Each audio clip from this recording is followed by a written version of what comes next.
کہ اس کو علم بھی ہو کہ میں مسلمان ہوں، اور یہ دو آیات عرش کے نیچے خزانے کا دروازہ کھولنے والی ہیں۔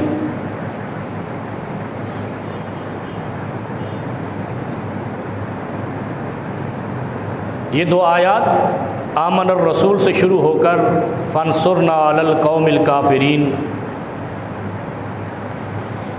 ایسی ہیں کہ یہ عرش پر جو اللہ رب العالمین نے 7ویں آسمان پہ ایک خزانہ بنایا ہے، اس کا دروازہ ان آیات کی تلاوت سے کھلتا ہے۔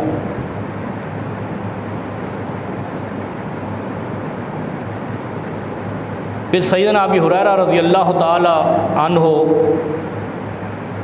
روایت کرتے ہیں کہ رسول اللہ صلی اللہ علیہ وسلم جب سورہ بقرہ کی آخری 2 آیات اور آیت الکرسی پڑھتے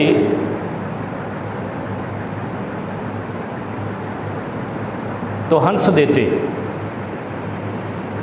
آیت الکرسی اور سورہ بقرہ کی آخری 2 آیات پڑھتے تو ہنستے۔ پوچھا گیا یا رسول اللہ صلی اللہ علیہ وسلم اس میں کیا حکمت ہے؟ یا کسی سے سنتے بھی تو ہنسنے لگ جاتے۔ یا رسول اللہ صلی اللہ علیہ وسلم اس میں کیا حکمت ہے کہ جب آیت الکرسی اور یہ 2 آیات آپ تلاوت کرتے ہیں تو ہنس دیتے ہیں؟ نبی مکرم صلی اللہ علیہ وسلم فرماتے ہیں کہ ان 2 آیات اور آیت الکرسی پڑھ کر ہنسنے کا مطلب یہ ہے کہ خوش ہو جاتے ہیں ہم کہ اب اللہ کے عرش سے خزانے بھی آئیں گے، شیطان بھی نہیں آئے گا۔ یعنی ایسی جیسے وہ میں نے پچھلے جمعہ بتایا نا، ربنا ولا تحملنا ما لا طاقت لنا بہ۔ امام ابن کثیر ابن مردوی لکھتے ہیں کہ اس آیت کی تفسیر یہ ہے کہ اللہ ہمیں فراڈیوں دھوکے بازوں سے بچا، ان کی فریب کاریوں سے بچا اور جھوٹ سے بچا۔ ہم پر ایسا بوجھ نہ ڈال کہ ہمیں فراڈی لوٹ جائیں۔ اور میں نے بتایا تھا کہ یہ آیتیں نہ پڑھنے کی وجہ یہ سے ہی مسلمان اس وقت 70 سے 90% فراڈی ہے، دھوکے باز ہے، ملاوٹ دیکھ لو۔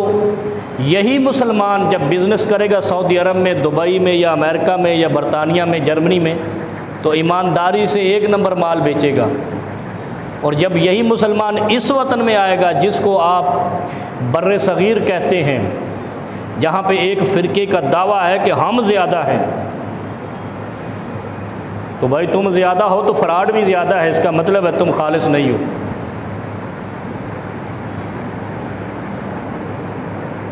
ایک آدمی کہے نا میرے ماننے والے زیادہ ہیں،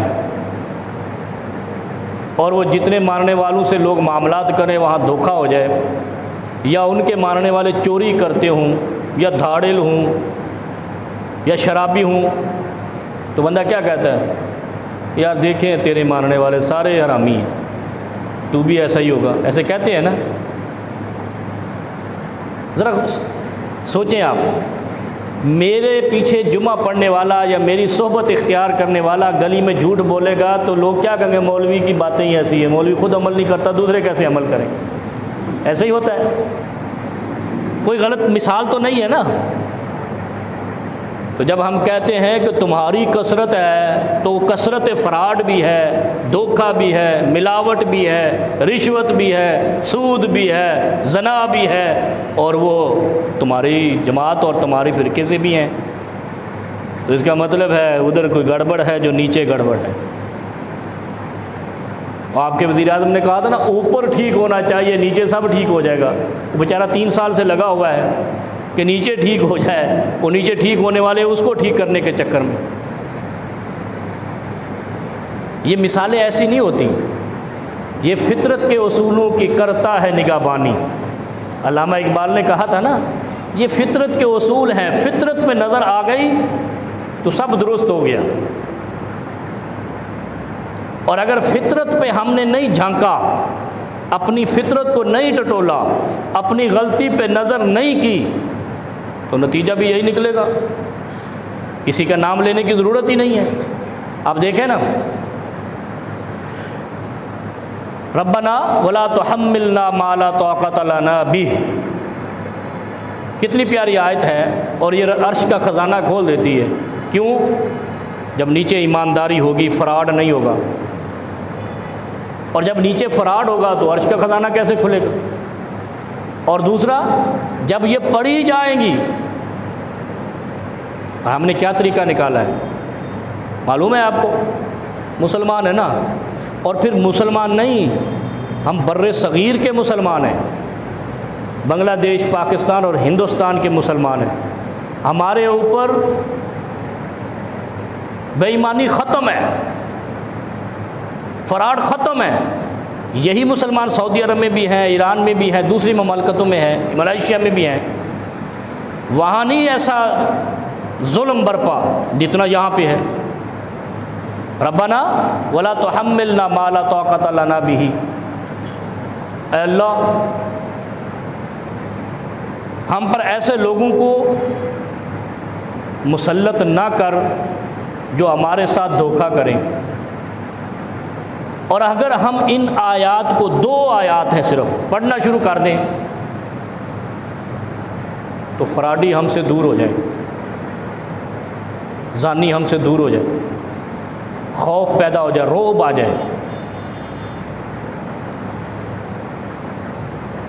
رسول اللہ صلی اللہ علیہ وسلم کی بعثت ہوئی، گھیراؤ تھا کفر و شرک کا، بدماشی کا، غنڈہ گردی کا، لا قانونیت تھی زمین پر، اکیلے تھے۔ آمن الرسول سے فانصرنا علی القوم الکافرین، غالب آ گئے۔ کیسے غالب آئے؟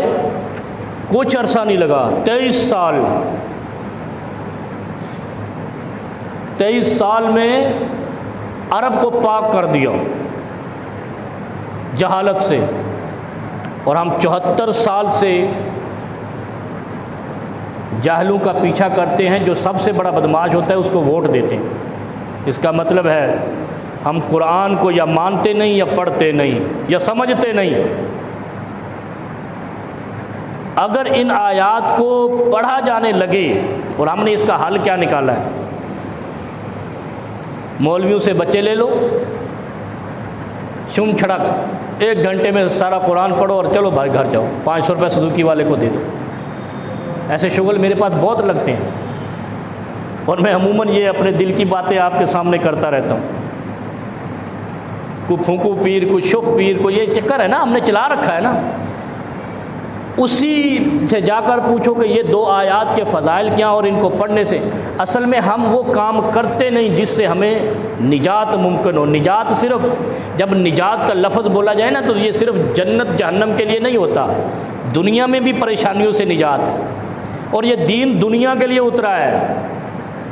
مولویوں نے بنا دیا نا قبر پہ، مسجد سے قبر کا راستہ، گھر سے جنت کا راستہ ہی ناپتے ہیں سارے مولوی بیٹھ کے، اور اسی لیے مولوی میرے اوپر گستاخی کے فتوے لگاتے ہیں۔ تم بڑے بڑے علماء کی بات کو رد کر دیتے، کسی عالم کی بات، کسی امام اور فقیہ کی بات رد کرنا کوئی گناہ نہیں ہے، امام کائنات کی بات رد کرنا گستاخی ہے۔ اور یہاں تو ایسے ایسے مفتی ہیں جو ایسی ایسی باتیں نکالتے ہیں، کہتے ہیں اہل حدیث ہاتھ اوپر باندھتے ہیں، یہ صحیح نہیں ہے، ناف کے نیچے باندھتے، تم کیوں صحیح بھائی نیچے باندھتے ہو؟ کہتے ہیں اسے شہوت کنٹرول ہوتی ہے۔ اب یہ سنا ہے کبھی کہ نیچے ناف، مفتی بیٹھ کر لیکچر دے رہا ہے ہزاروں لوگوں کو، کہہ رہا ہم ہاتھ نیچے اس لیے باندھتے ہیں کہ اس سے شہوت کنٹرول ہوتی ہے۔ وہ ہاتھ نیچے باندھتے تو شہوت کنٹرول نہیں بلکہ اٹھتی ہے۔ ایسے جاہل کہتے ہیں سبحان اللہ، صحیح کہتے ہیں سبحان اللہ، کیا مطلب ہے؟ تیری بکواس سے اللہ پاک ہے، سیدھا جملہ ہے۔ اور یہ میں نے پچھلے جو میں بتایا تھا، سیدھی باتیں کر دیتا ہوں، کسی کو تکلیف ہوتی ہے تو ہوتی رہے، پیغام مصطفیٰ چلنا چاہیے، دنیا کی شکلیں دیکھ کر دین محمد تبدیل نہیں ہونا چاہیے۔ اگر ہم اس دین پر آ جائیں جو دین مکے میں نازل ہوا، مدینے میں نازل ہوا، اور اس کے بعد اتنی تیزی سے پھیلا جیسے روشنی پھیلتی ہے، آنکھ کی نظر جاتی ہے، جیسے بجلی کی تیزی جاتی ہے، تو زمین سے برائی ختم ہو جائے۔ اور برائی ختم ہوئی تھوڑے سے عرصے میں۔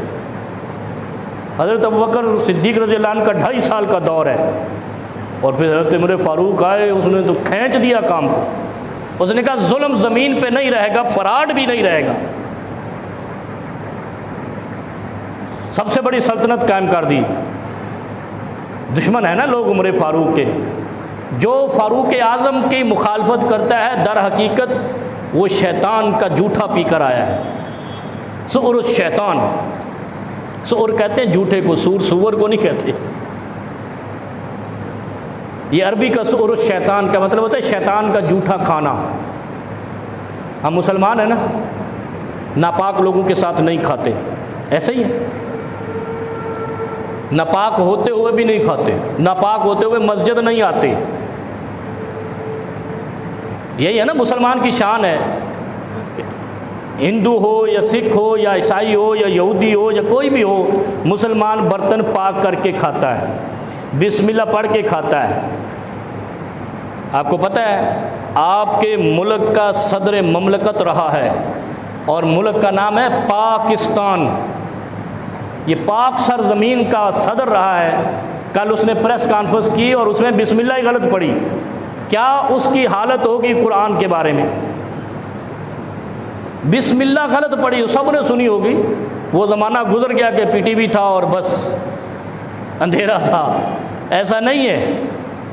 جس ملک کا صدر کو بسم اللہ نہیں آتی اس ملک کو کہتے ہیں ترقی کر لے، اور اتنی لمبی زبان نکال کے علماء پہ بک بک کرتے ہیں، شرم مگر ان کو آتی نہیں۔ اور پھر کیا کہا وہ ہندوستان کے ایک شاعر نے، بڑا پیارا جملہ کہا، ہم اپنے من کی کریں گے، ہم اپنے من کی کریں گے، برا لگے کہ بھلا یہ ہمارا دل ہے، تمہارا غلام تھوڑی ہے۔ یاد آ گیا ہوگا شاعر، یہ بڑا پیارا شاعر انڈیا کا، فوت ہو گیا ہے۔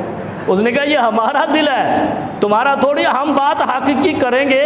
اگر تمہیں دولت نے فرعون بنایا ہے تو موسیٰ بھی موجود ہو جائے۔ جب فرعونیت آتی ہے موسیٰ آ جاتا ہے۔ یہ ایک آئیکن ہے، یہ ایسا نہیں ہے کہ موسیٰ علیہ السلام آئے اور اس جیسی خصلتوں والا نہیں آئے گا، یوسف علیہ السلام آئے اور ان کی جیسی خصلتوں والا نہیں آئے گا۔ یہ ایک نشان منزل ہے کہ جب زمین پر فرعونیت آئے گی اللہ کے بندوں میں سے کوئی موسیٰ بھی بن جائے گا۔ اور ہم نے اس کو وہیں روک دیا نا، بریک لگا دی، سٹاپ، بس آگے کوئی موسیٰ نہیں، کوئی فرعون نہیں۔ اور یہاں گلی گلی میں فرعون ہے تو موسیٰ بھی پھر گلی گلی میں آ جاتے ہیں، پھر ان کا قانون حرکت میں آتا ہے۔ کیا کہا؟ اے اللہ دو چیزوں سے، ربنا ولا تحملنا ما لا طاقت لنا بہ، اور پڑھ لیا کرو ان دو آیتوں کو، جا کر گھر یاد کرو، سورہ بقرہ کے آخری۔ یقین جانیے جب ایمان خالص ہوگا یہ دو آیات رات کو سوتے ہوئے پڑھی جائیں گی، اگلے دن رات تک آپ کو کوئی دھوکہ نہیں دے سکے گا۔ آج سے یہ تعویذ بنا لو۔ اصل میں ہمارا تعویذ تو بعد میں چلے گا، پہلے یقین تو بنے۔ مسلمان ہے نا، یقین ہی اتنا ہے۔ ہمارا یقین بگڑا ہے۔ کیوں بگڑا ہے؟ جب دین مصطفیٰ کے اندر ہم نے فرقے بنائے ہیں تو فرقوں نے کیا کہا ہے؟ کیلے کو بھی جب لٹکاؤ تو قبلے طرف کرو، ثواب ہوگا۔ یہ دین ہے؟ کھیرے کو ایسے لٹکاؤ، یہ دین ہے؟ سبزی ہے کاٹ کے کھا جاؤ، فروٹ ہے کاٹ کے کھا جاؤ، ان کا قبلے رخ، اور تم سجدہ قبلے رخ نہیں کرتے، بد نصیبو، قبروں پہ کرتے ہو، اور کیلے کا رخ کہتے ہو ایسے لٹکا دو۔ جو اصل معاملہ ہے اس سے ہٹایا، دوسرا اٹھتا ہے صحیح حدیث صحیح البخاری کی، جس کو ان کے پہلے علماء نے کہا، اور پھر بڑے دھڑلے سے کبھی کبھی مجھے غصہ آتا ہے، کہتے ہیں کہ امام بخاری رحمہ اللہ کے جو استاد تھے وہ حنفی تھے، تو امام بخاری نے تو رفع الیدین کی حدیثیں پہلے صفحے سے کوٹ کرنا شروع کر دی. وہ تم مانتے نہیں ہو، اس کا مطلب تم اپنے استادوں کو بھی نہیں مانتے. گستاخ ہوئے نا. ہم اپنے دل کی کریں گے، یہ تمہارا غلام تھوڑی ہے. ہم تو اپنے دل جو قرآن و حدیث کی ہے اس کے آگے تو ہم نے کہا تو ہم کسی کو خاطر میں ہی نہیں لاتے.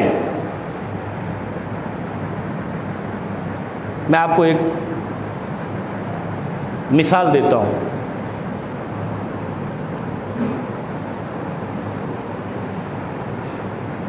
ایک شخص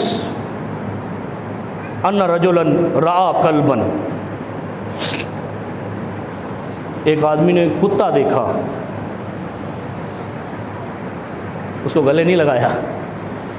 ہمارے ہاں تو بڑے شوق سے بیٹھ کر کہتے ہو ہم کتے غوث پاک کے کتے، کبھی مصطفیٰ کے کتے نہیں بنتے، کہ اس سے بھی 3rd ڈگری نیچے جا کر 300 سال بعد والے کا کتا بن جاتے. وہ ہاشمی میاں کے کتے بنے ہوئے، کوئی داتا کے کتے بنے ہوئے، علی اجویری کے، کوئی کسی کے. خدا کے بندے، تمہیں اللہ نے انسان بنایا ہے، تو کتا بن رہا ہے. اور کتا وہ جانور ہے. اچھا نسبت کیسے گھٹیا جانور کی طرف کرتے؟ 2 جانور بڑے گھٹیا ہیں، کمینے ہیں، ایک خنزیر اور ایک کتا. کتا برتن میں منہ ڈالے، فرمایا 7 دفعہ دھونا ہے. بلی ڈالے تو دھونے کا حکم نہیں ہے، بھینس ڈالے تو ڈالنا، گدھا منہ ڈال دے تو نہیں اتنے دفعہ دھونے کا. آپ کو معلوم ہے یہ بات؟ کتا اگر کسی برتن میں منہ ڈال دے تو حکم نبوی یہ ہے کہ اس کو 7 مرتبہ صرف نہیں دھونا، 7 مرتبہ پانی سے دھونا ہے، 1 دفعہ ریت سے دھونا ہے. اور ہم نے تو ماربل لگا دی، ریتیں ملتی نہیں، سنگ مرمر لگا دیے. اس کا مطلب ہے کہانی بگڑی ہوئی ہے، ملاوٹ کچھ ہو رہی ہے ہمارے کھانے پینے میں. کتا برتن میں منہ ڈالے، مصطفیٰ صلی اللہ علیہ وسلم ارشاد فرماتے ہیں کہ اس برتن کو 7 مرتبہ دھونا اور 1 دفعہ ریت سے دھونا، تب وہ برتن پاک ہوگا. اور یہ دھڑلے سے کتا بن جاتے ہیں. بنے رہو بھائی. لیکن جو کتا اپنے آپ کو کہے اس کے برتن میں کھانا حرام ہے.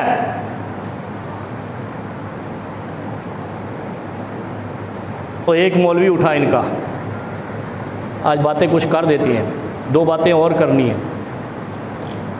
ایک مولوی اٹھا، وہ کہتا ہے وہابیوں کے برتن میں کھانا جائز نہیں ہے. شکر ہے اس نے حرام نہیں کہا. وہ سنا ہوگا آپ نے کلپ. تو ہم نے کب کہا تمہارے برتن میں کھانا جائز ہے؟ تم تو ہو شیخ عبد القادر جیلانی کے کتے، اور شیخ عبد القادر جیلانی نے کبھی کتوں کے ساتھ نہیں کھایا، نیک پاک شخصیت تھے. تو اس کا مطلب ہے ہم تو ان کو مانتے ہیں جو کتے کے برتن کو کہتے تھے 7 دفعہ دھو لو. ہم نے اس کو پیغام بھیجا ہے، انڈیا کا مولوی ہے اور انڈیا کے بندے نے مجھے بھیجا. میں نے کہا اس کو بولو کہ اگلا جملہ بھی بولو کہ جس نے وہابیوں کے ساتھ کھایا ان کا نکاح بھی ٹوٹ گیا، کیونکہ تمہارا تو وہ نکاح جلدی ٹوٹتا ہے نا، کچی رسی کا دھاگا ہے یہ. میں نے کہا جو اہل حدیثوں کے ساتھ غیر اہل حدیث کھائے گا اس کا نکاح بھی ٹوٹ جائے گا. یہ جملہ بولو لگ پتہ جائے گا. کیوں آدھی شریعت بیان کرو؟ جو تمہاری شریعت ہے اسی طرح بیان کرو. کیا ہے آیت؟ ربنا ولا تحملنا ما لا طاقت لنا بہ. یا اللہ مجھے غیر انسانی فطرت والوں کا خوف ہے کہ وہ میری امت میں گھس آئیں گے. جیسے فرمایا نا انی اخاف علی امتی کل منافق علیم اللسان. مجھے اپنی امت پر ڈر ہے کہ اس میں ایسے چرب زبان پیدا ہو جائیں گے اور وہ کل منافق ہوں گے. چرب زبان، ایسی زبان چلائیں گے نہ سچ کا پتہ، نہ جھوٹ کا، نہ حرام کا، نہ حلال کا، بس باتیں بنائے جائیں گے. قوم کو گمراہ کریں گے اور قوم ایسی گمراہ ہوگی. اوہ قرآن آپ کے سمجھنے کا کام ہی نہیں ہے، تو مولوی نے خریدا ہے مصطفیٰ سے. اور جو قرآن ہر ایک کے لیے اترا اس کو مولوی نے قبضہ کر لیا. اور اگر کوئی کسی کے پلاٹ پہ قبضہ کر لے، یہی مولوی فتویٰ دے رہا ہوتا ہے قبضہ حرام ہے. مولویوں نے دین کی اصل روح اور جان قرآن پہ قبضہ کر کے کہا قوم کا کام نہیں ہے قرآن سمجھنا. تب سے قوم جاہل اور مولوی کا پیٹ موٹا۔ جس طرح کسی کی زمین پہ قبضہ کرنا حرام ہے، اسی طرح قرآن کا مولوی کا قرآن پہ قبضہ کر کے دوسروں کو کہنا کہ تمہیں سمجھ نہیں آئے گا، یہ بھی حرام ہے۔ اور یہ یاد رکھو، جو مولوی کسی کا بھی کتا بنے زمین پر مصطفیٰ سمیت، اوے اللہ نے بھی اپنا کتے نہیں بنایا انسان کو، نہیں کہا کہ تم کہا کرو ہم خدا کے کتے۔ اس کے برتن میں کھانا حرام ہے۔ جو مصطفیٰ نے کہا ہم آگے نہیں بڑھتے، بھلے 100 دفعہ کلمہ پڑھے، جو اپنے آپ کو کتا کہے اس کے برتن میں کیسے حلال ہو سکتا ہے کھانا؟ اسی لیے تو قرآن نے کہا تھا یہ آیت پڑھا کرو۔ اس آیت کی روحانیت اور نورانیت یہ ہے کہ تم ایسی بکواسات سے محفوظ ہو جاؤ گے۔ ربنا ولا تحملنا ما لا طاقت لنا بہ، اے اللہ جس چیز کی ہمیں طاقت نہیں ہے، ہمیں طاقت نہیں ہے بکواسی کو کیسے پہچانے، منافق کو کیسے پہچانے، ہمیں طاقت نہیں ہے دھوکہ دینے والے کو کیسے پہچانے۔ آج کے دور میں تو لمبی داڑھی سجا کے بھی لوگ دھوکہ کرتے ہیں، لمبا شملہ چھوڑ کے بھی دھوکہ کرتے ہیں۔ اس لیے قرآن نے اتارا پیغمبر محمد مصطفیٰ پر کہ یہ آیت روزانہ پڑھا کرو، آپ کو کوئی دھوکہ نہیں دے سکے گا۔ تبھی سمجھ آ گیا نا؟ سورہ بقرہ کی آخری 2 آیات پڑھو گے انشاءاللہ فراڈیوں سے بچ جاؤ گے، اور جو شخص فراڈیوں سے بچ جائے وہ سرخرو ہے، وہ کامیاب ہے۔ کیا فرمایا؟ ان رجلا رأى کلبا، ایک آدمی نے کتا دیکھا۔ اب وہ پتہ نہیں غوث پاک کا کتا تھا یا فطرتی کتا تھا، یہ تو حدیث نے واضح نہیں کیا۔ یأکل الثری من العطش، اس کو پیاس لگی تھی، اور یہ صحیح حدیث ہے 173 صحیح البخاری، صحیح البخاری اصح الکتاب بعد کتاب اللہ۔ روئے زمین پر قرآن کے بعد اگر کوئی صحیح کتاب ہے تو وہ صحیح البخاری ہے، اور اس کی 173 حدیث ہے۔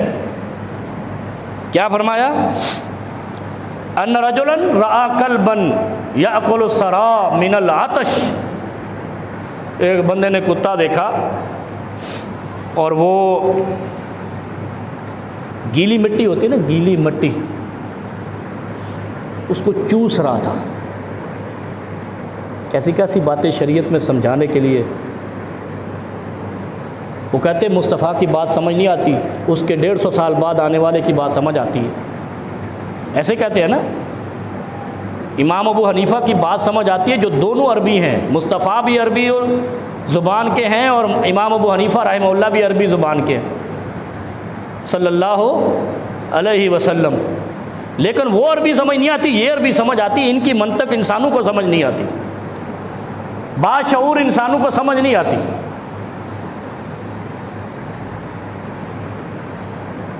ان رجلا رأى کلبا یأکل الثری من العطش، پیاس لگی تھی کتے کو اور وہ گیلی مٹی چوس رہا تھا۔ اس آدمی کو ترس آیا، اس نے کیا کیا؟ اس نے خفہ فاخذ الرجل خفہ، اپنا وہ جرابے کہہ لو، خفہ موزے کو کہتے ہیں، یہ خفہ جو چمڑے کے بنے ہیں نا موزے، یہ رائمنڈ کی تخلیق ہے، اس سے پہلے نہیں تھی۔ یہ خفے وہی ہوتے ہیں جن کو جرابے کہا جاتا ہے، موزے کہا جاتا ہے۔ اس نے اپنا موزہ اتارا، کنویں میں ڈالا، گیلا کیا اور کتے کو دے دیا، کتے نے پانی پیا۔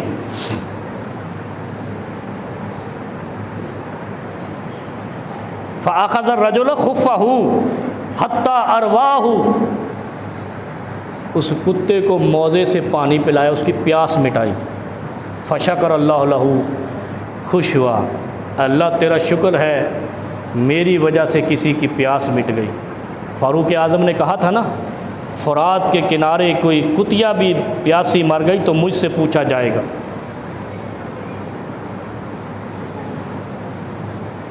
فاروق اعظم رضی اللہ عنہ، میں نے کیا کہا شروع میں؟ کہ فاروق اعظم کے مخالفین وہ ہیں جنہوں نے شیطان کا جھوٹا کھایا، بس دوسری کوئی وجہ نہیں ہے۔ کیوں؟ مصطفیٰ نے کہا تھا، اے عمر تو جس راہداری سے گزرتا ہے وہاں سے شیطان بھاگتا ہے۔ حالانکہ عمر کو شیطان نظر نہیں آتا تھا، لیکن شیطان کو عمر نظر آتے تھے۔ آج بھی جب عمر کا نام لیا جاتا ہے، کئیوں کے کپڑے سیاہ ہو جاتے ہیں، کئیوں کی شکلیں سیاہ ہو جاتی ہیں، تو اس کا مطلب کیا ہے کہ ہمیں تو نظر نہیں آتے کہ وہ شیطان ہے، لیکن وہ ہمیں دیکھ لیتے ہیں کہ یہ عمر کے فرزند ہے، عمر کو ماننے والے ہیں۔ سب سے زیادہ تاریخ اسلام جتنی پڑھی ہے، دنیا میں جتنی کتابیں ہیں، عمر کے احسان کا بدلہ نہیں چکایا جا سکتا، جتنا اسلام کو انہوں نے قوت اور تقویت اور سربلندی عطا کی۔ تو اس کا مطلب ہے، اور یہ وہ شخصیت ہے کہ رب نے مانگا محمد کو، محمد نے مانگا عمر کو۔ مانگی، یہ تمنا تھی نا رسول کریم صلی اللہ علیہ وسلم کی، دو لوگوں کی، عمرو ابن ہشام اور عمر ابن خطاب۔ تو کون آیا تھا؟ عمر ابن خطاب آ گئے۔ اس کا مطلب ہے یہ مصطفیٰ کی چاہت تھی اور فیصلہ آسمانوں پہ تھا، اور جو آسمانوں کے فیصلے کو رد کر دے ان کو کپڑے اور شکلیں تو سیاہ کرنی پڑیں گی۔ یہودی رد نہیں کرتا، عیسائی رد نہیں کرتا، جا کر ان کی تاریخ پڑھو، وہ عمر کو خلیفہ ثانی اور عادل حکمران کہتے ہیں۔ اور ایک جھگڑا جب عمر کے پاس آیا، یہودی لے کر آیا، اس نے کہا کیا عمر، آپ کے بارے میں یہی سنا ہے کہ نا انصافی نہیں کرتے، میرا یہ فیصلہ کرو۔ کس کو یقین تھا؟ یہودی کو یقین تھا کہ عمر نا انصاف نہیں ہے، اور 1500 سال بعد کالے کپڑے پہن کے لوگ کہتے ہیں عمر نے انصاف نہیں کیا۔ تو اس کا مطلب ہے یہودیوں سے بدتر ہیں، بات ختم، دی اینڈ فنش، کلام مختصر۔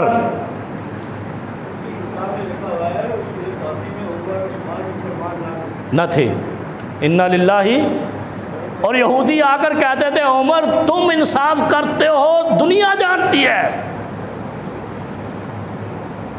اور ایک آیا تھا نا، رسول اللہ صلی اللہ علیہ وسلم نے ایک آدمی کا فیصلہ کیا، وہ عمر کے پاس آ گیا، اس میں مجھے انصاف نہیں ملا۔ اس نے کہا فیصلہ کس نے کیا؟ اس نے کہا مصطفیٰ نے کیا۔ عمر نے کیا کہا؟ پھر یہ میری تلوار اس کے بعد فیصلہ کرتی ہے۔ جو مصطفیٰ کے فیصلے کو نہ مانے، عمر اس کی گردن اڑا دے، اور یہ کہتے ہیں ربنا ولا تحملنا ما لا طاقت لنا بہ۔ اور یہ آیت پڑھا کرو، یقین جانو ایسے لوگوں سے بھی محفوظ رہو گے، فراڈیوں سے بھی محفوظ رہو گے۔ فشکر اللہ لہ، اس شخص نے اللہ کا شکر ادا کیا کہ میری وجہ سے کسی جانور کی پیاس ختم ہو گئی۔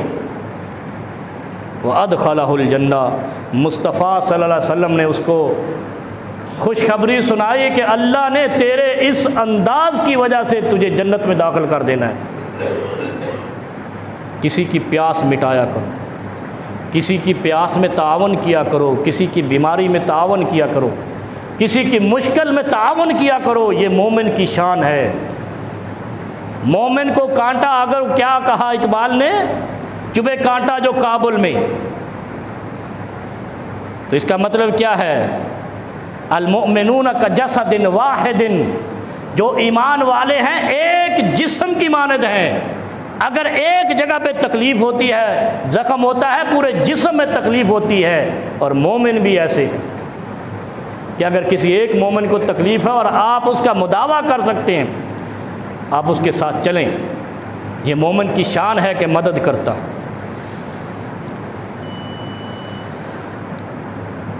ابھی یہ آپ کے میاں والی میں